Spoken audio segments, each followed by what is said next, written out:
I'm just... Hello, hello, hello. Okay, give me a second. Phone. Okay, we'll actually go live until at 1 p.m. exactly, it seems like. So.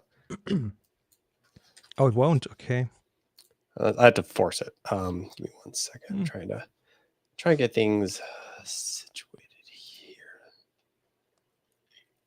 There we go. Okay, I can go live in our Discord at least to start. Fine with me. I just want to use a few minutes to field some questions. No, of course. Anyone watching this, because we don't have any. No one submitted any questions. Okay, we are live in Discord. Cool. Okay. Hi, Discord. All right, I will disable my camera. Is it showing? Should be. It's showing you now. Okay, now I can of course not see the chat in here. Oh right. Well, Leo, I think just. Or did Leo just show up? Leo's just joined. Where's my camera? There it is. There we go. My head is bigger. Yeah, it's a big head, but I can make mine bigger if I want. I have to get closer to it. How's the piano fingers? Good. I'm having so much fun. My teacher said you're making excellent progress. Awesome. She was impressed. I said, well, she said, most of my students don't get this far this fast. I said, well, most of your students are 5 years old. She said, no, I have some adults. Okay.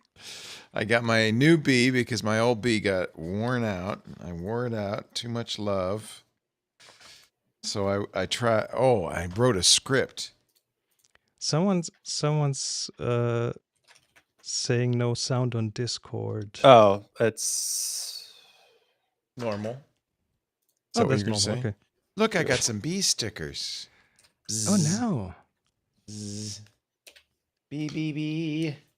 Bee bee bee bee. Me me me me. Me me me me me me bee bee. Okay. I gotta get your email, don't I? Let me start charging the bee. You have the email in your inbox.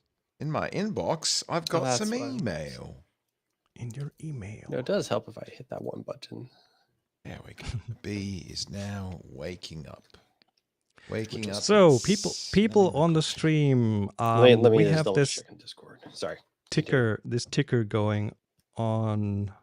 We need to field some questions for the Chris. Anything? Let me add that to the ticker if you want. I got that. Sorry. Oh, you already did that? There it is. We prepared it. Send us your questiones. Yes. Preferably photo questions, but hey, ask anything. Just looking audio through Discord. Checka. Audio. Checka. Twitter has audio. Checka. Flickr 21. Wow. Yeah, audio should be going out almost everywhere except for Discord. Wow. I don't know why. Oh, maybe it's because. I mean, we can try sign language. Should be going. Why is it not? Oops. Oh, okay, that was Leo. It's like, oh. Yeah, I switched this show. No, I know. It just threw me off for a second.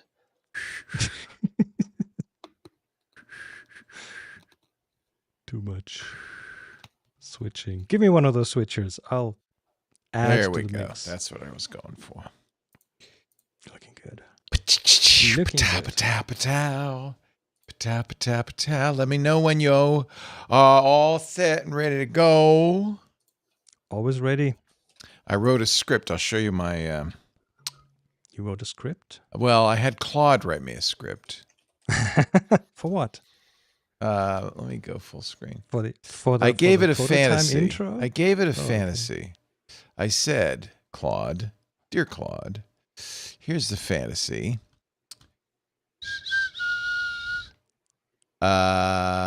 My ideas amplified. Why can't I sign in with Apple? They'll probably want me to sign in with Apple. Oh, I see how they're going to do it. I see how you going to be. I see how you be now.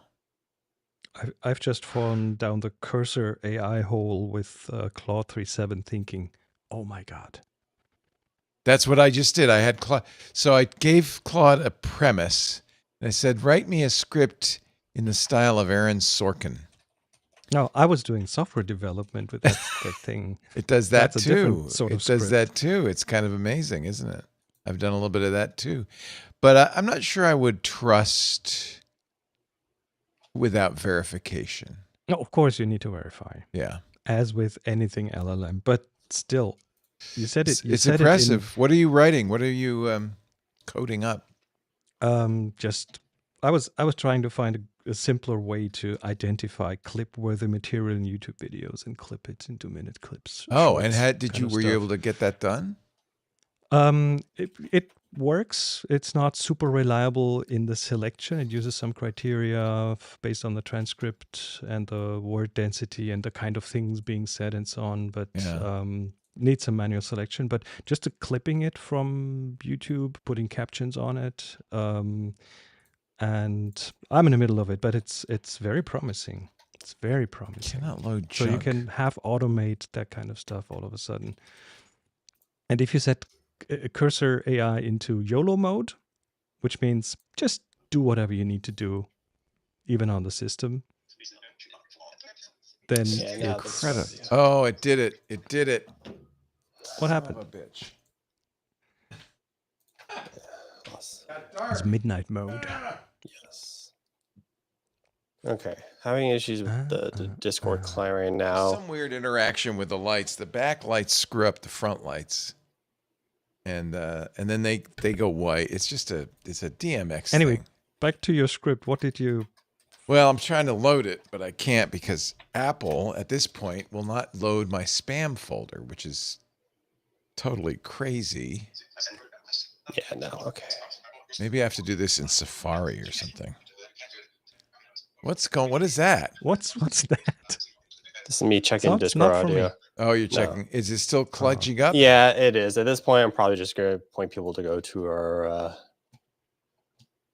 yeah, I'm just going to have to do that, unfortunately, for the That's time a being. frustrating thing. Yeah. For Because all I was of just you. using it earlier. It was fine. So, and I didn't do You anything want us different. to, should we restart or something? I might have to restart.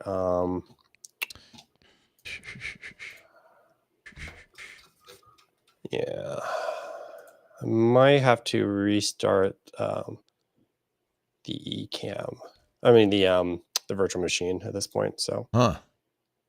Do you want to fortunately. do that? I mean, I have okay. to. I have then to. you so. better. Otherwise, you won't have a recording or something. Yeah, Apple Well, can't I have load the a spam anymore. Yeah. It's weird. All right.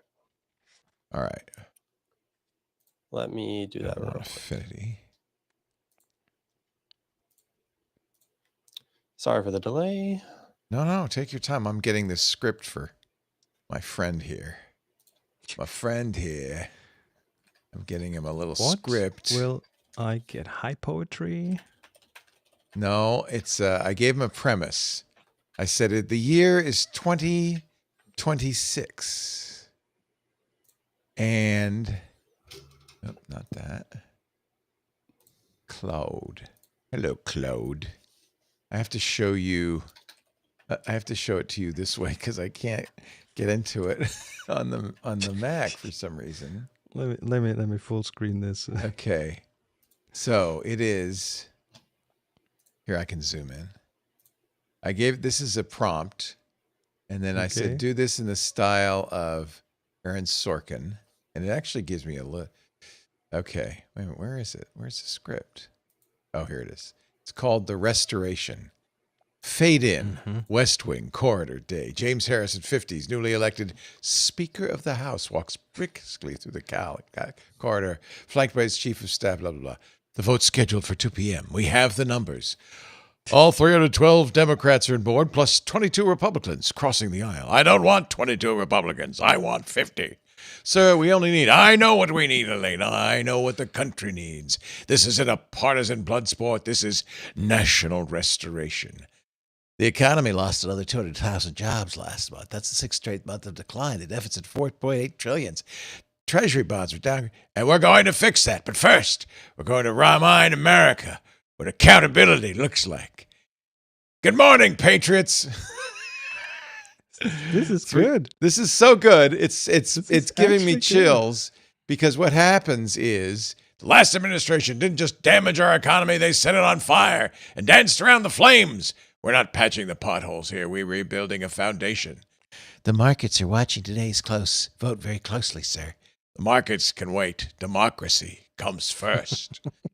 2 years ago, we watched a president ignore economic warning signs, push through tax cuts for billionaires, while inflation ravaged working families and alienated every trading partner we had.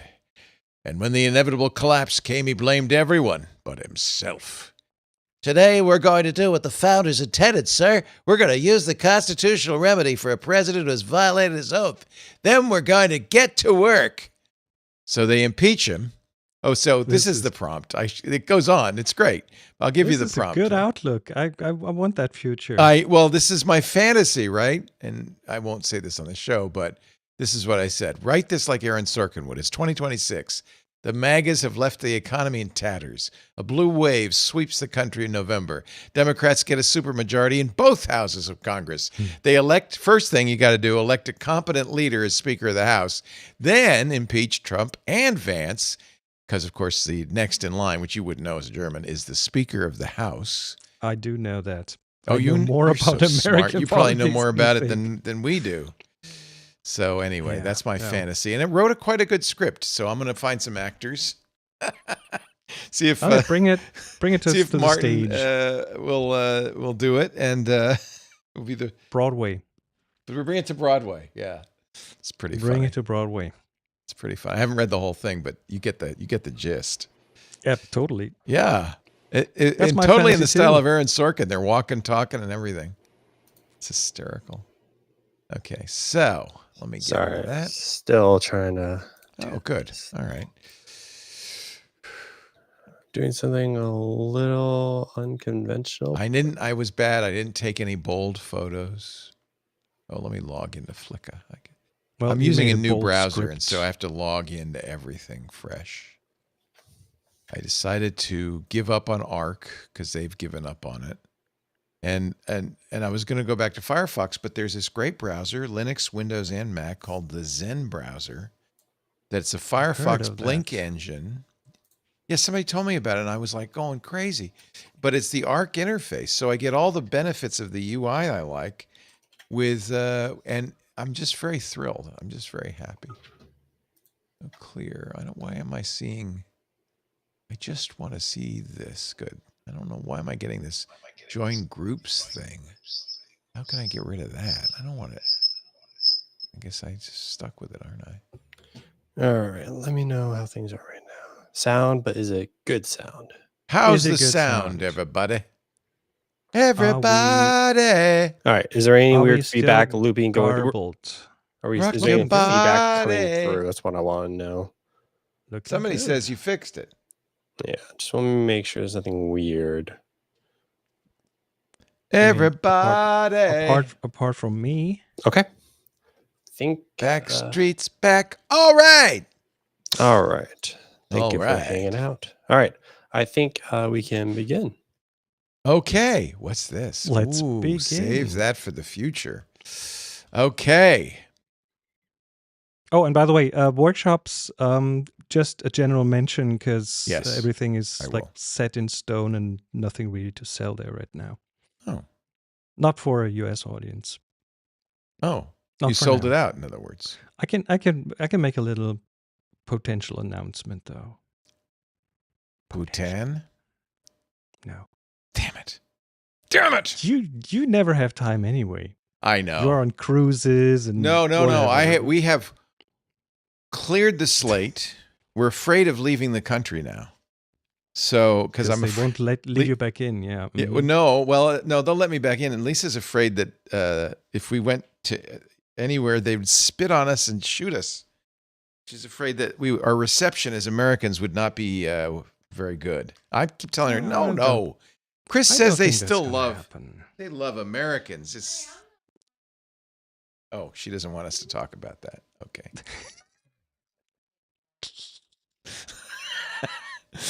So we do have one more trip. It's a Mississippi River cruise, and that sounds nice. Yeah, that'll be interesting. Unfortunately, it looks like all the national parks we would visit are going to be in a disarray. Don't have any employees anymore. Mm-hmm. But other than that, so no, it'll be good. It'll be a good chance to see how the country is doing, and then that's in September. And then we have literally nothing else planned. I'm keeping the slate clear for Bhutan. It's not happening for now. I know. It is not happening for now. I'm just giving you a hard time. I'm afraid. You're afraid too? No, I'm not afraid. Well, you might be. Not of Bhutan. Yeah, but the Chinese are just over the wall there. Yeah, but Bhutan isn't China. Nah. It's a big mountain. No, I'm concentrating on the broader vicinity here. Yeah, that's what we're doing really too. Cool Get to know there. our fine country. From sea to shining sea. That's what we're going to do. Hello, everybody. Hello, club members, and welcome to yet another exciting photo workshop with our great friend, Mr. Chris Marquardt. Let me bring him into the fold here. Hello, Chris. Hello. How are you? I am great. It's great to see you again. Every month, Chris comes on. We talk about photography. We review our assignment. We pick a new assignment. And the newest thing is, I'm sorry you got so small. We take your questions.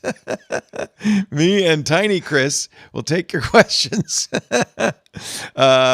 So if you are watching live, we do this usually on a Thursday, about 1 p.m. Pacific, 4 p.m. Eastern. You can hi thee to tfttf.com/PDQ. Okay, I know that's a lot of initials. PTQ. Photo time questions. Pretty time questions. And the TFTTF stands for Tips from the Top Floor, which for almost 20 years now has been Chris's photography podcasts. How long have you been doing that? Oh, since 2005. So 20 years. This will be your anniversary too. It's a bit slow these days, but it's gonna come back.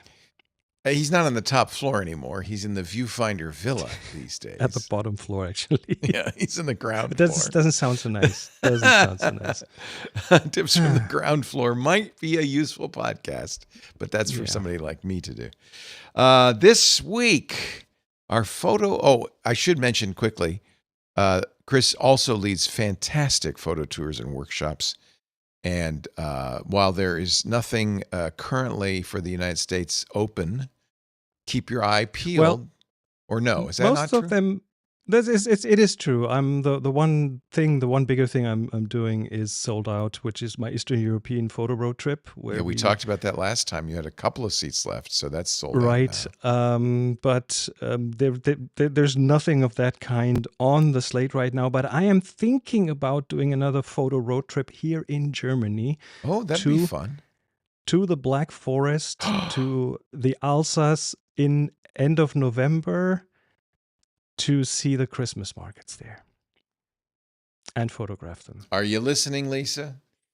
Potentially. Our son is quite an accomplished German speaker. He's been studying it for a few years. He's very good. My car has three seats, you know?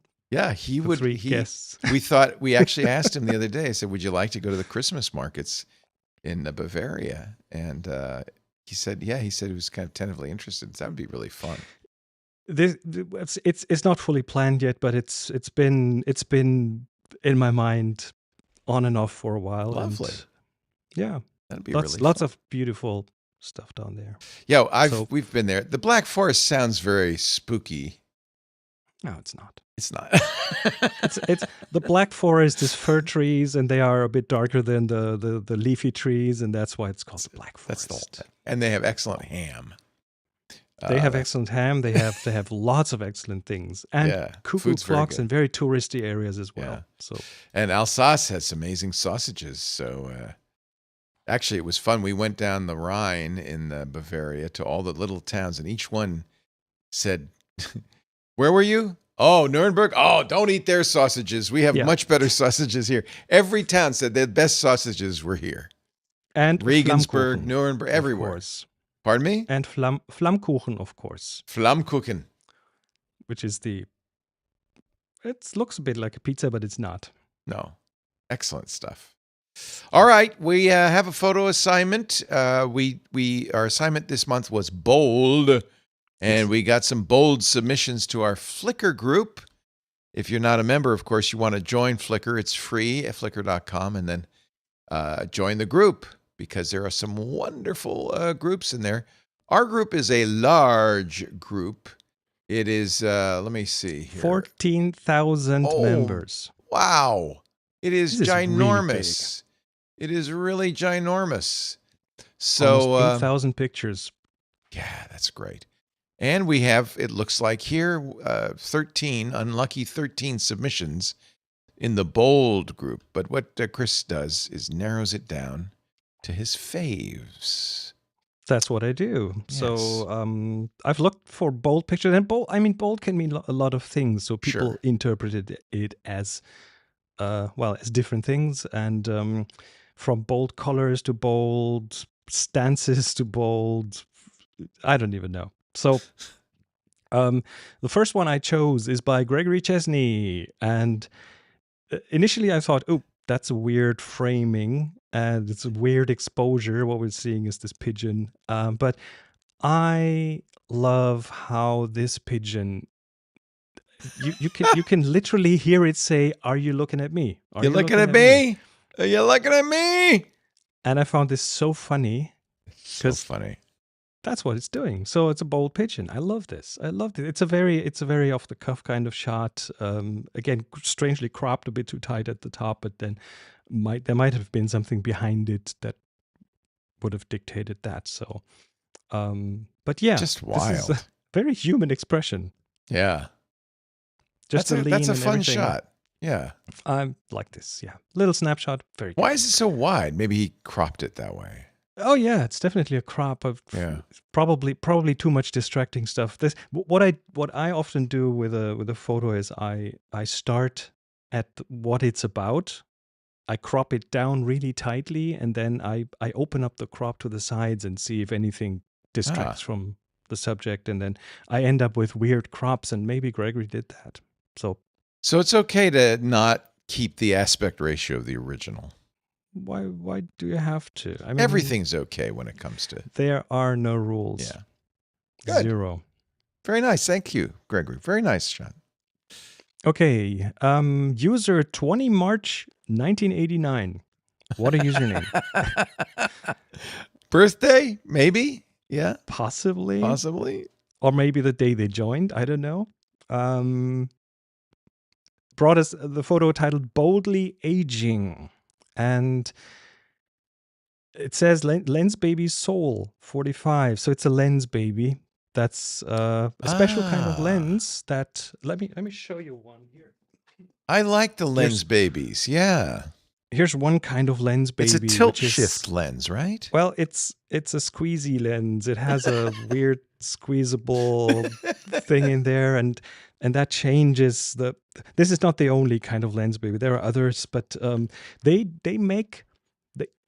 they don't take perfect pictures, but that's nice. Look at the bokeh. Look at the out of focus part of it, and I'm just a fan of the weirdness that lens babies bring to your photography. The ones I had little adjustable screws, so they weren't squeezy, but you could tilt them. They really were effectively tilt shift lenses.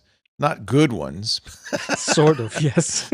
But so what does a squeezy do? You squeeze and release while you take the picture, or? So what you do when you squeeze is you can squeeze like you would have a camera here, of course, and then if you squeeze uniformly, you change the distance of the so you have to hold the camera. you have to hold it. One finger goes here and you squeeze it. And this way you focus by squeezing. And it's very, very intuitive. You look through the camera, you squeeze, and you instantly understand You what know happens. what you're getting. You know what you're getting. If you tilt it sideways, you'll get like a sharp spot that moves around the picture. Right. So you can put a sharp spot at different spots in the picture, which user 20 March 1989 did here. They focused that right I on the love center this of this shot, by the way. This is The colors, a bold shot. what's bold going on in the colors. background, everything. I love it. Yes. So It's remarkable. I would not want to be without a lens, baby, because it really adds another tool into your toolbox. No kidding. Certainly does. And then the third picture I chose is by Joseph, titled Lunch. Lunch? And I didn't get lunch. I'm going to be very hungry, I think. Is this going to make me hungry? You don't see any lunch on this. But you see a really interesting light situation. So this is in some Japanese place, I guess, with a looks Chinese actually. I think or Chinese people sitting eating. Those are mahjong tiles behind them. It looks like. Yep. But then the only light source in this room seems to be that display of a Chinese neon mahjong tile, ladder. giant neon mahjong tile. But if you look at around the room where the light falls, what that does to the colors, how it lights the people, and then bounces off walls and lights the front of them, or some of that light bouncing off the table onto their faces, giving them this backlight, rim light around their head and the side of the face. It's just gorgeous light. It's really interesting. So that's Joe Esposito's picture. Joe's in our chat right now. There we go. Joe, what does that Chinese character represent? Do you know? It looks very familiar to Wrong me. Joe. Wrong Joe. Oh, it's not Joe Esposito. It's the other Joe, Bite for Bite. Yes, of course. What is that picture, Joe? What is it? I wouldn't know. Maybe. Let me see if I can take a picture with AI. Google Translator. I'm going to take a picture with AI, and I'm going to see what does the character say. If it translates. East Coast Joe. Yeah, I know. I get different ones. Translate this image. I actually did this in a Japanese restaurant, and it did it, which was amazing. It's translating the visible text in the image. The image shows what appears to be a mahjong-themed display. True. Yeah, we get that far. Or a game machine with aluminum. At the center is a prominently displayed Chinese character, East, Dong. Uh-huh. Dong, that's the first word in the Chinese national anthem. Glowing in a bright white neon. Okay. It's translating all of the tiles. I don't need that, but it is East. It is the tile East. And guess what? It is East Coast Joe who took the picture. Maybe Joe knows exactly what he's doing. He is a street photographer in New York City. He's the guy who took us on our wonderful photo walk I see. back last fall. It was so much fun in the rain in New York City. So interesting light. That's the thing. I've been on this trip recently about what is important in photography, and of course the camera is important and the lens is important, but the other thing that's of course important happens way before the photography, and that's noticing things, looking around and recognizing that something is different, something is interesting, something is worth taking a picture of. So that's one of those opportunities. And of course, when you're a street photographer, you work with natural light. And so you're looking for scenes, perhaps, with interesting lighting. And this certainly is interesting lighting. That's great. Absolutely. I love this. I love this kind of stuff because it is unusual. You don't see this every day. So that's good.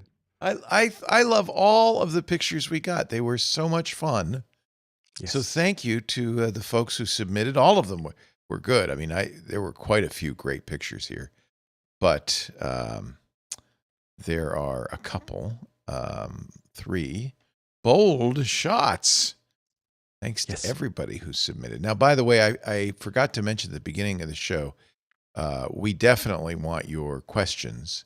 And so let me show you once again the questions. Lower third, if I can do that. I hit it. Now I got to unhide it. Where did we put it? Where did we put it? Here it is. Send us your questions. tfttf.com/PTQ. We have a question segment coming up, but there is something much more important to do before we do any of that. You know what I'm talking about? Go to the fishbowl. Hold on. Wait. He forgot his fishbowl. You forgot the fishbowl. I forgot to take it out of its cubby. Hold on. Here we go. In the fishbowl are hundreds of slips of paper, each with an adjective or a word on there that will be our next assignment. I made a change. Oh. These are way too small. I made new ones, and they are so much bigger. Oh, thank you, because now we can read them. Oh, I thought that it was going to be blue, and I was disappointed. Okay, what is... No. I found... Ooh, it's brilliant. It's brilliant. That follows well on bold. I think that's good. Now, Yes. we're not going to say what that means. Brilliant means a lot of things to a lot of people. All you have to do is find a picture that illustrates the concept, the idea, the word brilliant. Could be that guy with a brilliant head. And take a picture. Now, when you do take the picture, the next thing to do is to upload it to Flickr.com, which is our wonderful photo sharing site that we are so fond of. And when you do that, you'll be delivering it to the Tech Guy group. So go to Flickr.com. Let me pull this up here. Go to Flickr.com. And then if you go to groups, you'll see the Tech Guy group.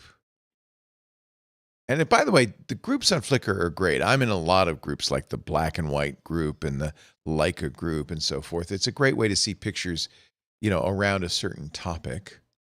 And here you go. Here's, for instance, our current photo pool. And there's some of the images we just looked at, plus many, many more wonderful images. So you'll upload your brilliant photo. You can do as many as one per week to Flickr. Tag it with the word TGBrilliant. And all that does, it makes it easy for Renee Silverman to see that and say, oh, there's a submission to our Tech Guy group. And she will put it in the pool. Actually, it automatically goes in the pool.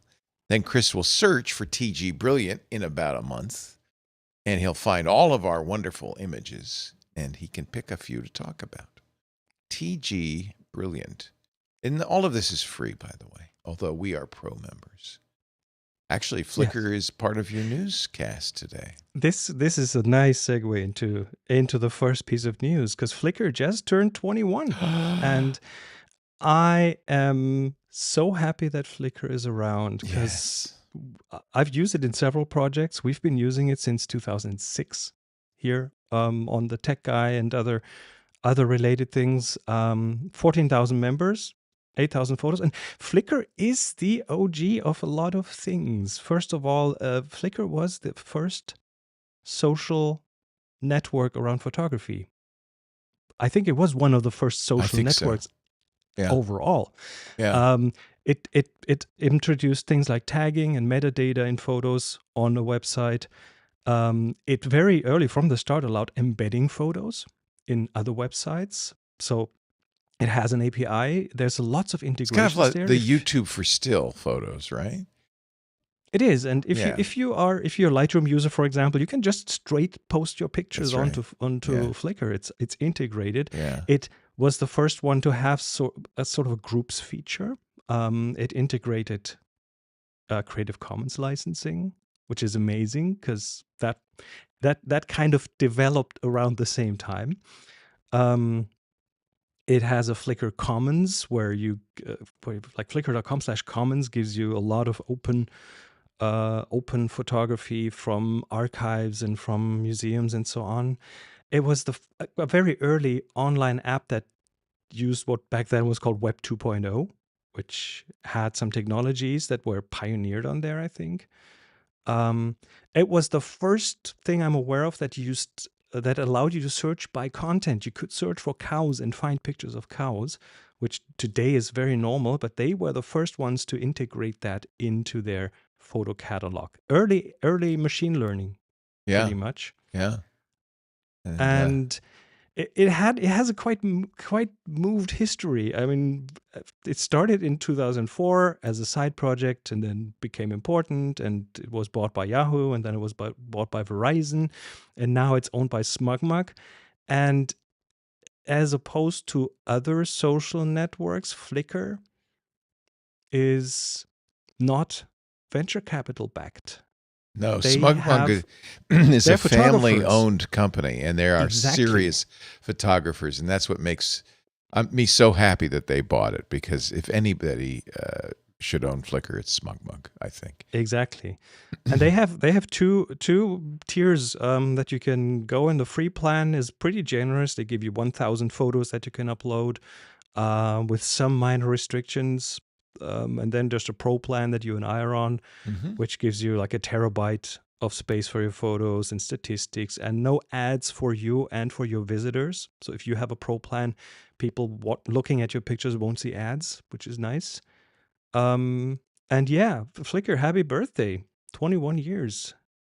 When you go and join Flickr, explore the groups, because to me, yes, that's one of the things that really makes Flickr special. You see, I join a lot of groups. I have, black and white photographs. My favorite, my favorite lens is this Noctilux lens, and so I'm in a Noctilux group, and it's a great way to just find a whole bunch of wonderful photos. And if you're lucky, you will, submit a photo or upload a photo to Flickr, and it'll get put in the Explore. Which will make your phone buzz. Oh my God. It's the best thing. It's like being on the front page of YouTube. You will get a lot of comments. And the thing that makes Flickr really special is it is a social network, is the comments, is the thing people say, the critiques, really. And you'll get a lot of these. And it's really a valuable way to get better at photography, I think. So I've only had, I think, a couple of pictures make it to the Explore tab, and it's a real honor. It's a nice thing when that happens.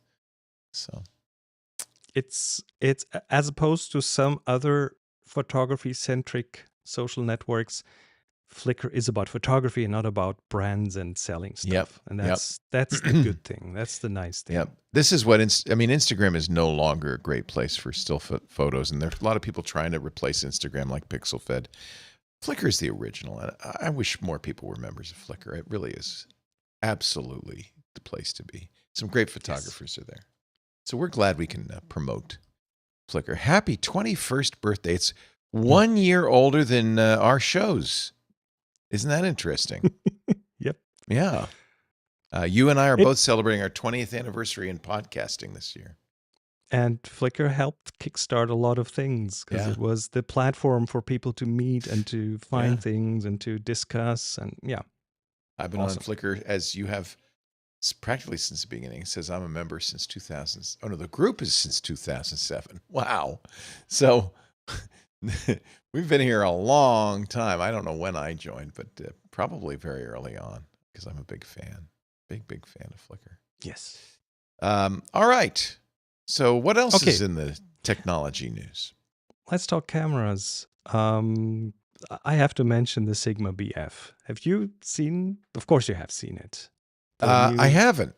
So Sigma is a well-known third-party lens maker, right? And they make inexpensive lenses, but I don't know. Are they great lenses? I don't know. Yes, they have really become absolutely good lenses. So they've gone a lot of the Sigma lenses. They used to be more of on the budget side. Yeah. And some of them are still cheaper than the original manufacturer's lenses. But Sigma is, in terms of quality, is up there. Absolutely up there.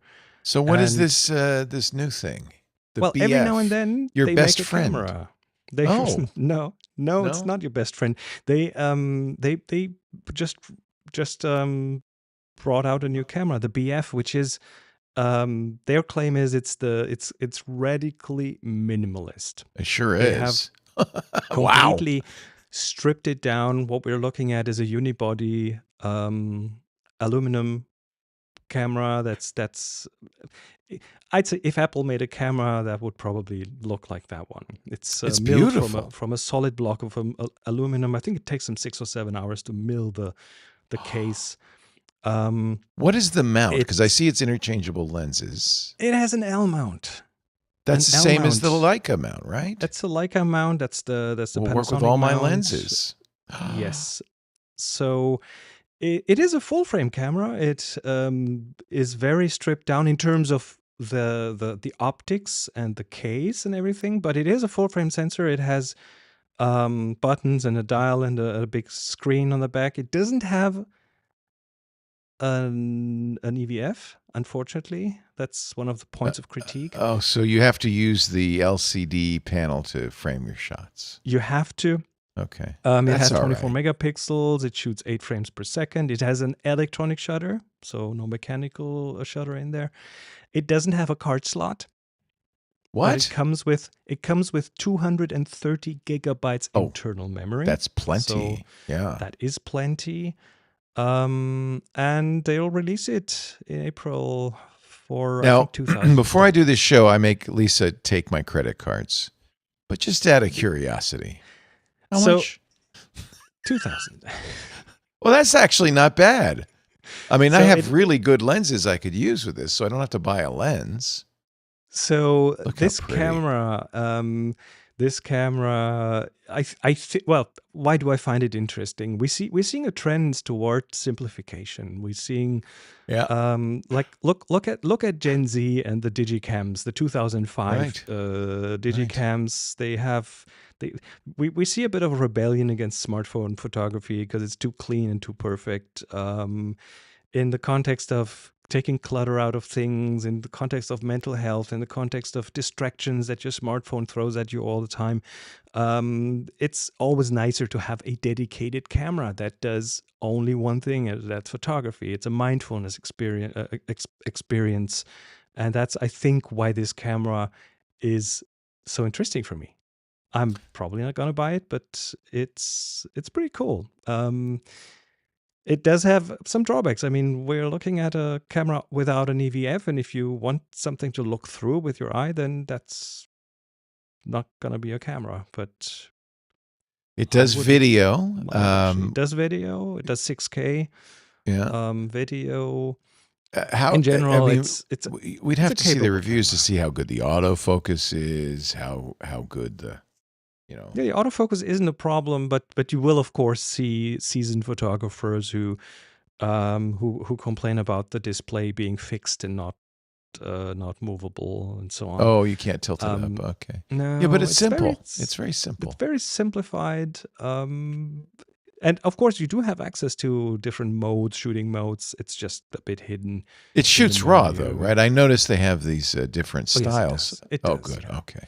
It has built-in styles, but for JPEGs, but it does shoot raw. So I kind of like then it that on they the other don't give you hand- an SD card. yeah, and 230 gigabytes is More than enough. plenty. I think Yeah. someone wrote you can shoot like 40,000 raw files on that. Yeah. So that's 24 megapixels is not the highest resolution out there. Do you care about Yeah. megapixels, or is that a myth? not as much. 24 Yeah. megapixels is enough. plenty. It's If you up the megapixels, you will have to up your system, your backup Everything. space, and everything. Yeah, So yeah. it always has a trailing right. cost. So Right. no, 24 is fine. 24 is fine, absolutely fine. So new camera. I'm looking at some reviews already, and we're getting both kinds of reviews. The ones who go, can't do anything. It doesn't have an articulated display, and it doesn't do a viewfinder, and so on. And others are like, hey, this is awesome. By the way, the name BF, I saw an interview with the Sigma CEO, comes from a book, the Book of T, and stands for Beautiful Foolishness. I like it. Which I means like it. the ease of not having any responsibilities or something like that. Something I from love it. from Japanese culture. Is Sigma a Japanese company? Yes, it is. Oh, didn't know that. Okay. Yes, it is. Okay. So the other thing that they did is when releasing that camera, they also released 9 new L-mount lenses, Wow. and they're all primes. Good. I like that. So I like that a lot. So we're looking at now the L-mount Alliance, which is mainly Leica and Panasonic and Sigma. You can get over 45 L-mount lenses now. Oh, yeah. And good, and in many cases, very good lenses. My favorite lens is an L-mount lens. Leica has 15, Panasonic has 10, Sigma has now over, I think 25, probably almost 25. So, yeah, the Sigma BF. I think I own all the Leica. No, I don't. I stopped when I got the Noctilux 0.95. That's my last lens. It's also your most expensive lens. Yeah, I bought it. By the way, I'm very proud of myself. I bought it used and got it half price. Of course, you buy that used because it's a huge. I think it's a $13,000 lens, which I'm not. No way I'd do that. But you know what? When I saw it was half price, I thought, and it had just been tuned up by Leica. They just got it back from the factory. I thought that's a deal. I can't sit on that. And it's very, very hard to shoot with. Of course, especially if you shoot it wide open. There's no point in owning it if you don't shoot it wide open. If you shoot f8, then you shouldn't buy this lens. You got to shoot 0.95. Everything is in very shallow focus. You know the story of Barry Lyndon, the Kubrick movie. Yes. I don't know the story of it, but beautiful. They have scenes in there that were shot with a 0.7 f/0.7 lens. Oh, candlelit scenes, yeah. Candlelit scenes, and so what they had to do, because you're shooting 20 frames per second, so you can only shoot a 24th of a second as the longest exposure. So they had to have special candles with 3 wicks, so they are brighter. And they had to practice with the actors to only move in a plane. Yeah, because if you go back here, you're out of focus. Yeah. That's the hardest thing about shooting with this camera. And yet, when you get the right shot, plus it's a rangefinder. I mean, but when you get the right shot, it is gorgeous. So it's magic, yeah. I actually bought the highest quality I could find UHD of Barry Lyndon just because every shot is a painting. It's not a great movie, but it's a beautiful movie. Stanley Kubrick was a photographer first, right? So he's an artist and he really knows what he's doing. Yeah, knew what he was doing. All right, well, I'm not buying this because Lisa has my credit card, but I like it. I think good for Sigma for doing this. And it does kind of put them in the position of being a high-end camera company now, which is good. Also, I think they also mitigated a few things from the FP, which is the smaller cuboid kind of camera, which was ergonomically a bit of a nightmare. Yeah. This one is apparently easy to hold. It has the corners cut off at the right angles for your hand to grip it well. It has a nice thumb rest, and so from what I've heard is it even though it's looking like a brick, it doesn't feel like one. Very nice. There we go. Yeah. You try to get me to spend money, but I'm not gonna this time.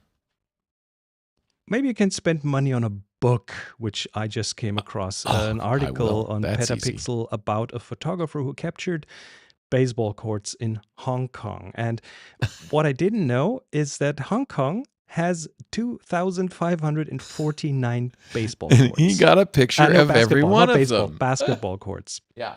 And he took a picture of all of them. Austin Bell is his name. And in this article, if you scroll, you'll see like how colorful and how beautiful these basketball courts are, and he used a lot of drone photography for that. Oh, nice. They are set in really interesting settings. There's one in the middle of the jungle. Look at that. You see some on an inner courtyard of like what a high rises. Shot. That's a great shot. Look at that. That one has like 20 or 10 different basketball courts on it. So yeah, it's a thing in Hong Kong, obviously. Well, they don't have a lot of territory. They need a game you can play in a relatively small area.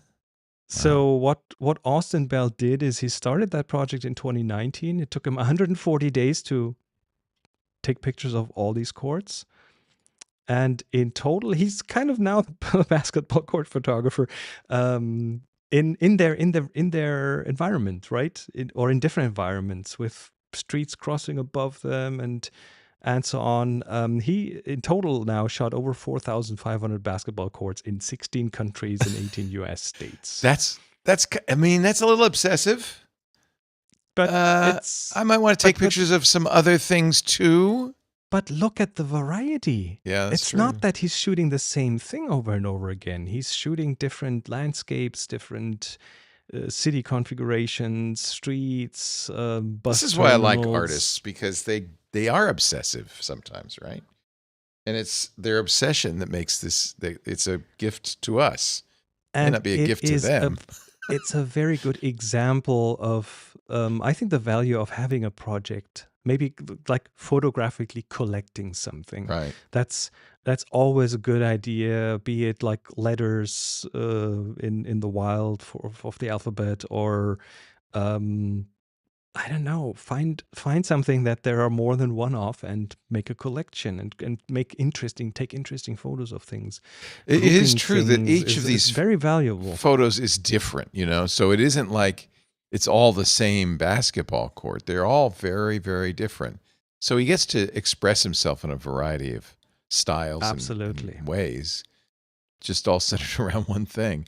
But you've said that, like, go out and say, I'm going to only take pictures of blue things today. Or triangles or anything goes. And of course, if you live in Hong Kong and there are 2,549 basketball courts, perfect. That's a perfect kind of project. Now, here's the question. Did he narrow himself down to just one picture of each? I don't know. I think so. Because that would be harder than taking the pictures. It'd be like, what's the perfect picture of this? Yeah. So he put this in a book. I think it's called Shooting Hoops. I love it. I might have to get it. Beautiful. I'll have to look it up. It might end up on our shelf. Yeah. Because it's cool. I like Do you have a lot of photography books on your coffee table? Yeah. Yeah. Like a ton. The thing is, if you want to be a good photographer, you have to look at photography from different photographers, different styles, different inputs. Yeah. This is a montage of all 2,549 images. Actually, no, these are not the images. These are just the courts. As you see, they're all taken head on. So that's fun. They are. Oh, look at that. Wow.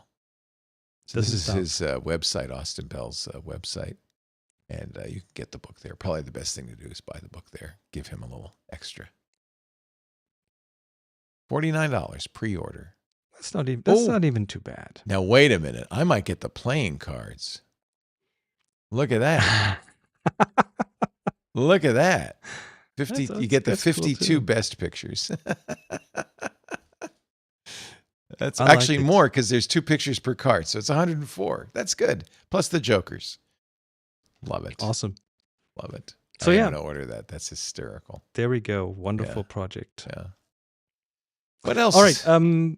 Last bit of news here, and this has been going on for over a month now, but I just really looked into it. DJI, the drone manufacturer, they got rid of no-fly zones. We didn't talk about this last time. I talked about it with somebody because they convinced me this isn't a bad thing. I thought at first, Oh, that's what they're already. People are, because they're a Chinese company. People are a little bit of, the Congress and so forth looking into them, and they think they're spying. And then to do that, I thought they're crazy. But no, once I understood what they were up to, it made sense. Yeah, I think it's just a shift in responsibility. The drone operators are the ones who fly the drones. If you fly an airplane, you don't have no-fly zones like forced on you. No, It's your choice. You have to make that choice. And instead, I mean, they didn't just get rid of everything. They have the FAA areas in there. and it's not a you will requirement, by the way, that the FAA has. No, that it's you not. have to But put you these- have like warnings Right. on the screen, but it's Don't go not near an stopping you airport, to things go like that, somewhere. right. Yeah. And of course, if you look at the geofencing they had in there, it was kind of flawed anyway, because you could turn off the GPS and then it wouldn't do anything. Right. It wouldn't stop you. And one thing they say is first responders, for example, have it easier now to use drones for That's right. for first responding purposes. So And I found often it worth the mentioning. drone no-fly zones. Who was I talking? Somebody who uses drones a lot.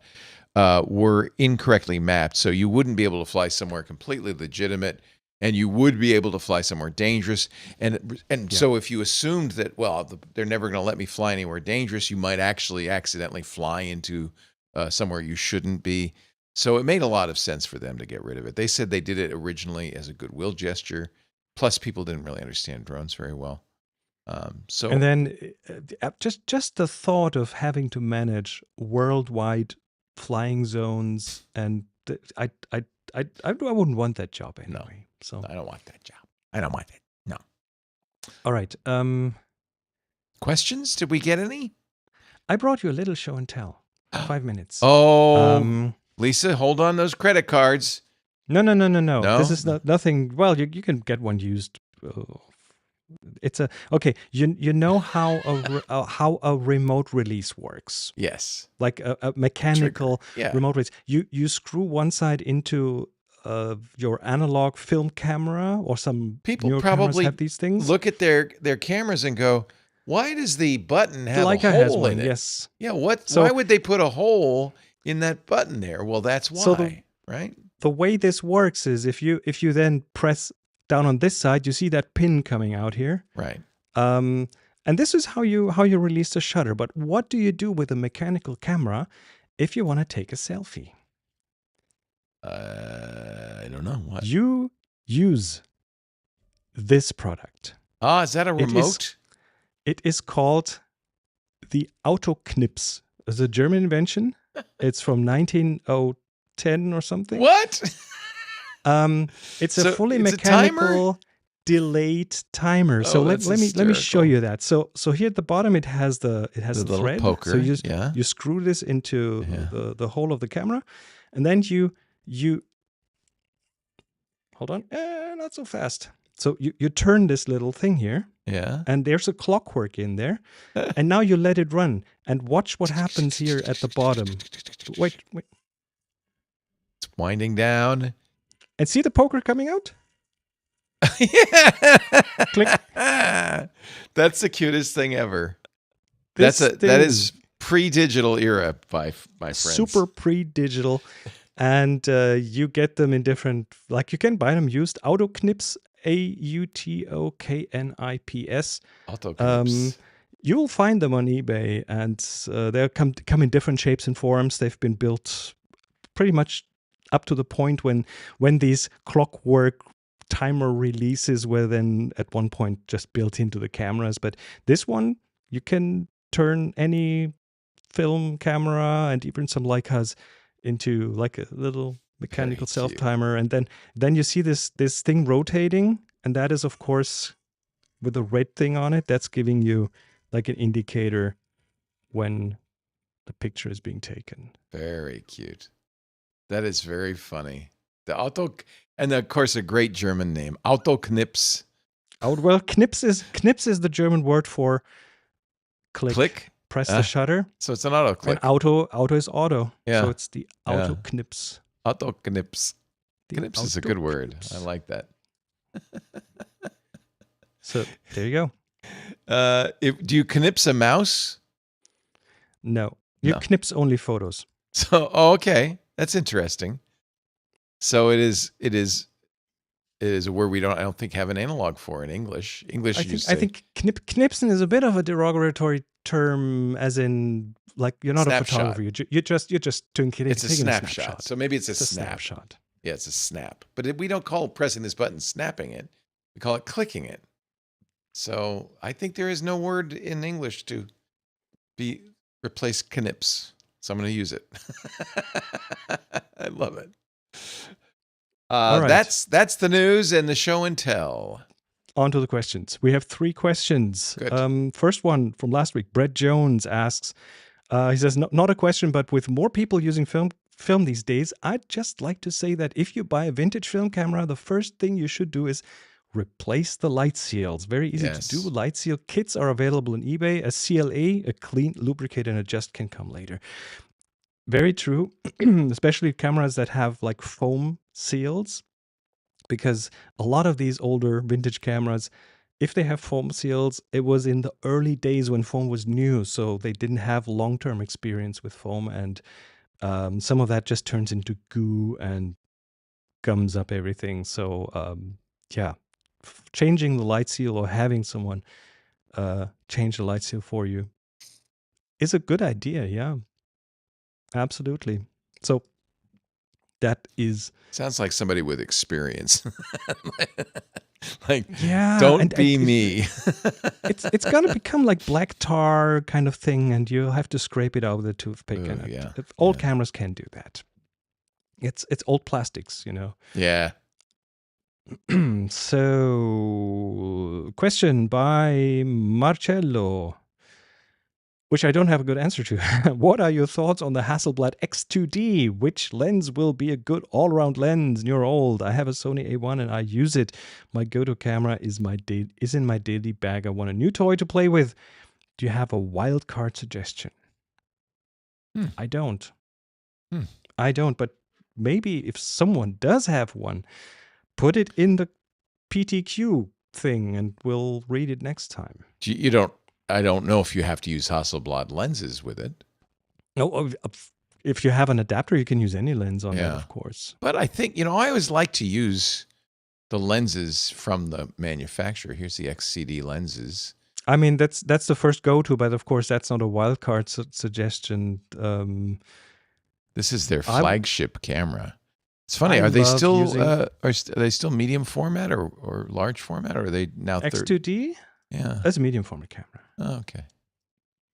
Oh, so is this? That's the XCD. Let's find the X2D. The X2D. Oh, by the way, it's only here in Germany. It's only 8,700 euros. So okay. Yeah, it's a 100 megapixel camera. Ooh, wow. Okay. It has an in-body image stabilizer. It has 1 terabyte built-in SSD. There we go. You don't need a slot on that one either. It's the Earth Explorer photographer. But it was funny. It looks like a 35 millimeter camera, but I guess nowadays with digital, you don't need to have a giant camera for a medium format. Let's see what lens. Yeah. Oh, these are the same lenses, so it's all of the same lenses. I personally love playing with lenses. Again, we're looking at something like the Lens Baby, which gives you you could use it with a Hasselblad. Weirdness. That would be pretty funny. Here's a lens that I've been using a lot, and that's an Industar 50 millimeter lens, which is like a pancake with an adapter. Yeah. So it's a Russian lens, and it's now they make now I don't know what a 20 millimeter focal length would look like on a medium format camera. The thing is, the medium sensor is bigger, which means that you have more angle of view. So your 20 millimeter lens will be much wider on that. But wouldn't look fisheye. This is a 20 millimeter shot. Not necessarily, but if the lens can project an image circle big enough to cover the entire sensor, if it doesn't do that, then you'll have a visible image circle on your picture. You don't want that. This is f3.2 20 millimeter. That's okay, because people mostly on these kinds of cameras are doing outside landscape stuff, right? I mean, It's not a street camera. It's also a studio camera. Oh yeah, for studios, sure. That's what Annie resolution Leibovitz shot for Hasselblad, and yeah, for example. Yeah. There's a studio or portrait anyway. Well, I don't know what the lenses cost, but if the camera body's $8,000, should we just buy a lens? Oh, it's only $5,929 for the 20 millimeter. Oh, it's a zoom, 20 to 35. Yeah, I told you I'm the wrong person to ask questions. Should you get a prime instead? Should you get a prime? I would say for a medium format camera that I would get the wide. Wouldn't you? Go with a wide. Wide is cool. I'm a wide angle fan. This is the one I would buy if it were. And 20 to 35 on medium format, that is wide. It's very wide. Yeah. It's also a big lens. It's a big old lens. Wide angle photography is also quite a challenge often because you end up with so much stuff in your picture that the composition gets more difficult. Well, and notice these are all simple landscapes. Or, that's pretty busy with the library, but it looks good. Huh. I love that shot. I don't know what that is, but that's wild. That looks like a waterfall from behind. Oh, that's what it is. You're inside. It's probably somewhere in Iceland. Yeah, that's the real expensive. This is you can't just go to your backyard with it. You have to add in the travel costs. You got to add the travel costs. So they have a 20 to 35 and a 35 to 75. In their highest order lenses. I'd go wide. I mean, 35 to 75. I wish they had a prime. It's weird. So wish for a tilt shift lens on one of these. Oh, that would be cool. Well, they must. It's a kind of thing that you do architecture with. Yeah. So yeah, you can probably adapt things. I'm not sure if they're selling one, and it would very likely be outside my budget range. So. Yeah. Well, this isn't so $8,000 for the body, and then another $5,000 for the lens. Yeah, it adds up. It adds up. It does add up. It do add up. They have a 75. Now, if you're doing portraiture, you'd like a little longer, wouldn't you? Yeah, portraiture. The normal focal length for a camera like this would be in the 70 to 80 millimeter range. That would be equivalent to a 50. So if you want that's the Avedon lens, right? Yeah, look at that. Look at these. Yeah, you would go 90 probably. Nice bokeh. Probably a good portrait focal length for that. Very nice. Yeah, the wide would be so really it is kind of what you're going to take pictures of too, isn't it? Oh, totally. The focal length often dictates or the subject often dictates the focal length. Yep. Okay. So you have here's their primes. 28, 45 and 75. I'm trying to buy a lens here. Can you mind? No, Leo, you're not trying to buy a lens. Your credit card is gone. Oh, that's right. Lisa took my credit card. Cannot buy a lens. Oh, it's fun, though. It's fun to dream, I must say. One more question, you said? You had 3? Yeah, the last one, again, one that I'm probably the wrong person to ask for. DNF Jeff asks, budget buyer looking to start filming small projects. Do you have personal preferences? I'm comfortable with 1440p, USB pass-through for OBS, Unreal Blender-based projects. Thanks, first-time question. So I guess he's asking for a camera suggestion for filming semi-pro kind of stuff. I'll tell you what everybody's talking about these days. Well, I would go for a Panasonic GH5 or something along those lines, probably. How about the Sony FX3? Do you have an opinion on that? I do not have an opinion on that. I'm right now using the FX30, which is their APS-C version of this camera. But I see a lot of photographers doing video because it's one of Sony's cinema cameras. Loving the FX3. $4,000, so it's not awfully expensive. I mean, obviously, with video, you could spend a lot of money. This, I'm sure, shoots, let's see, UHD, so it's a 4K. And I know he said he doesn't need, or did he say he wants 4K? Well, 1440p, but you that's 4K, see a lot of pros using GH5s for like Lumix Absolutely. GH5 That's a great camera. And that one is in the $1,000 range. So we're looking at something Depends that on is budget, being I used by guess, doesn't it? professionals, Yeah. and there's a good lens selection, and it is being used. And that is a Micro Four Thirds, is it? I feel like it is. It is Micro Four Thirds. Yeah. And it from a photography But that's fine point of for view, video. It only has 20 megapixels, but it gives you 4K video.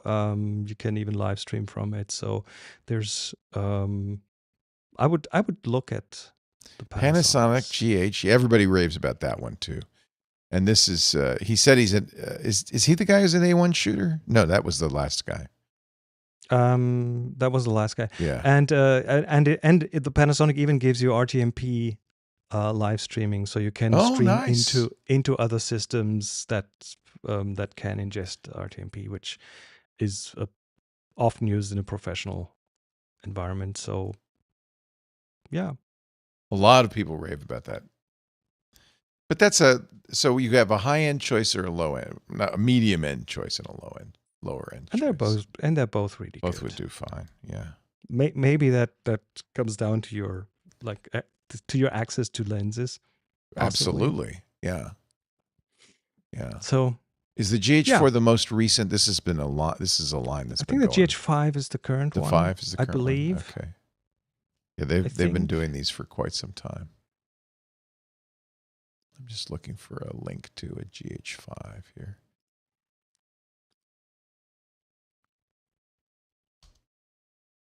Yeah, I agree with you. In fact, for a long time, I wanted that camera. I mean, you could even easily use that as a really good studio camera. Right. Well, that's what these FX30s are excellent for studio work. I just buy what Alex Lindsay tells me to buy. That's all.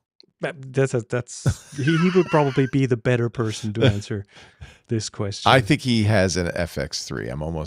I am certain of it, in fact. But this, everybody agrees, is an excellent choice. So this is a still camera that does very, very good video.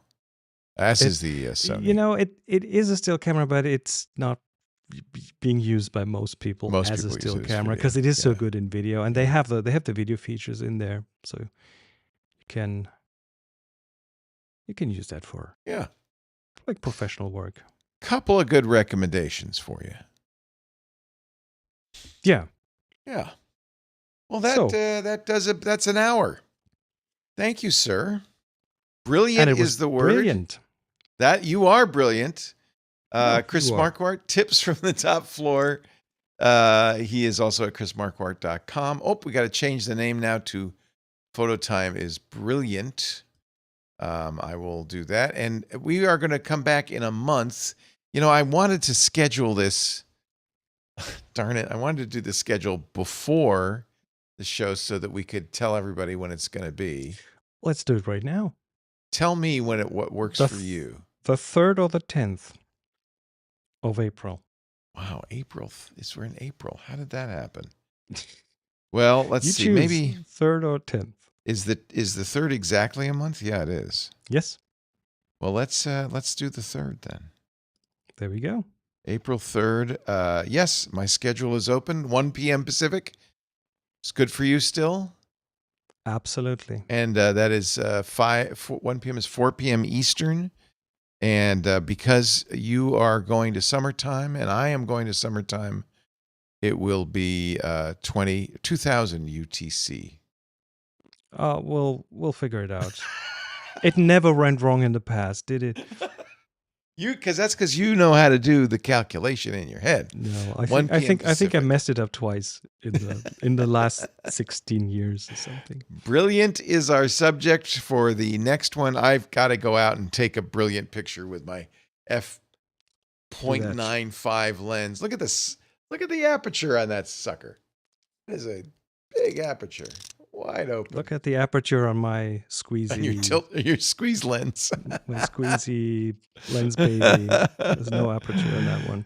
Thank you, everybody. Thank you, Chris Marquardt. Go to chrismarquardt.com. He's got great books on wide-angle photography, on film photography. He's got lessons, classes, coaching, and, of course, tours, too.